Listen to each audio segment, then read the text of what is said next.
Welcome to the deep dive.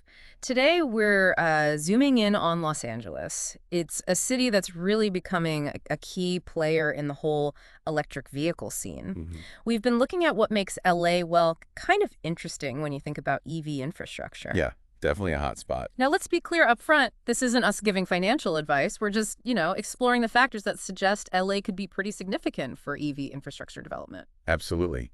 And you really have to look at California's big goals for zero-emission transport. Los Angeles is, well, it's central to that. Can't be ignored. Right. Its size, the sheer number of cars, its progress is just vital if the state wants to hit those targets. Exactly. And they're talking about, what, over 7.5 million EVs statewide by 2035? Yeah, 7.5 million. And it seems pretty likely that Los Angeles County will make up a huge chunk of that number. A huge chunk. So that's not just growth. It's, Right. well, it could be explosive. Which points to a massive need for infrastructure, right? Yeah. Like starting now. Precisely. And a big driver. You can't forget the 2035 ban on selling new gasoline cars in California. That policy alone is a huge push. A major catalyst, yeah. Especially in a dense place like LA, people will need alternatives. So it's quite possible LA might even outpace the state average for EV adoption. You've got local incentives, state ones, federal ones. And a population that often seems, eager to jump on sustainable tech. Right. Okay, so let's tackle the elephant in the room, the electric grid. Can it actually handle all these EVs plugging in? That's the critical question, isn't it? And yes, more EVs mean more strain, but utilities like LADWP and SCE, they're not sitting back. They're being proactive. How so? Well, things like time of use pricing, basically encouraging charging when overall demand is lower, like overnight. Okay, makes sense. Cheaper rates off peak. Exactly. And smart chargers, too, which help manage when and how fast cars charge. Plus, there's this really interesting potential for V2G, vehicle to grid. Ah, where the car battery can actually send power back to the grid. Precisely. EVs acting as sort of temporary energy storage during peak hours. It's quite forward-thinking. Okay, that's managing the demand side. What about the supply side, the actual wires and substations? Yeah, upgrades are happening. Utilities are investing in beefing up substations, replacing older transformers.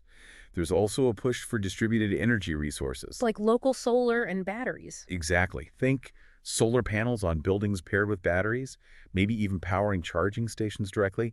And they're strategically putting fast-charging corridors in key urban areas. So it's not just about more power, but smarter power too. Absolutely. Smart grid tech is key. Things like advanced meters give real-time data. Smart load management systems can adjust charging demand dynamically. And integrating renewables like solar at the charging station itself helps too, right? Reduces the pull on the main grid during peak times. Definitely. Makes it more sustainable and resilient. Okay, so policy's pushing it, the grid's adapting. Where do the tangible sort of investment opportunities come in? Right. This is where it gets potentially quite compelling. The most obvious area is just expanding the charging network itself. More chargers everywhere. Pretty much. Big demand for DC fast chargers. The level 3 ones at places like retail centers, apartment complexes where people might not have home charging. Transit hubs too, I imagine. Yes, absolutely. And then level 2 chargers, the slightly slower ones, are still crucial for workplaces, commercial buildings, more residential spots, everyday top-ups. And how is this build-out being funded or supported? A lot happens through public-private partnerships. You've got grants and incentives from state bodies like the California Energy Commission, CARB, plus federal money. Like the NEVI program. Exactly. And the city of LA itself often helps, maybe with faster permitting or sharing some utility connection costs. It's really a collaborative effort. Interesting. Beyond just putting more plugs in the ground, what about technological innovation? Is that playing a role? Or for sure.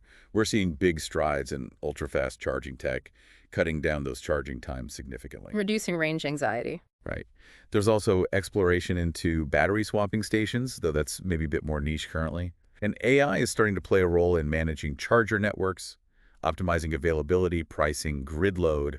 And California is known for its tech scene, right? Lots of startups. Definitely. A very active scene fostering collaborations between hardware and software companies in this space. So putting it all together, it really looks like Los Angeles is this dynamic environment. You've got strong policy, growing demand, grid upgrades, and tech innovation all converging.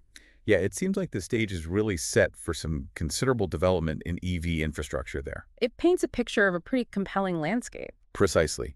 The way these factors are lining up makes LA a potentially significant area if you're looking at this sector.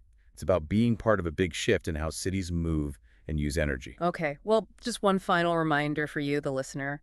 This discussion was really an analysis, looking at potential factors in LA's EV infrastructure. Hmm. It's meant for educational insight, definitely not financial advice. Absolutely, just exploring the trends. Thank you for joining us for this focused discussion. And if you want to explore these ideas further, you can read more from Frederick Witten over at www.ghmanagementpartners.com. Just look under the Think Pieces section.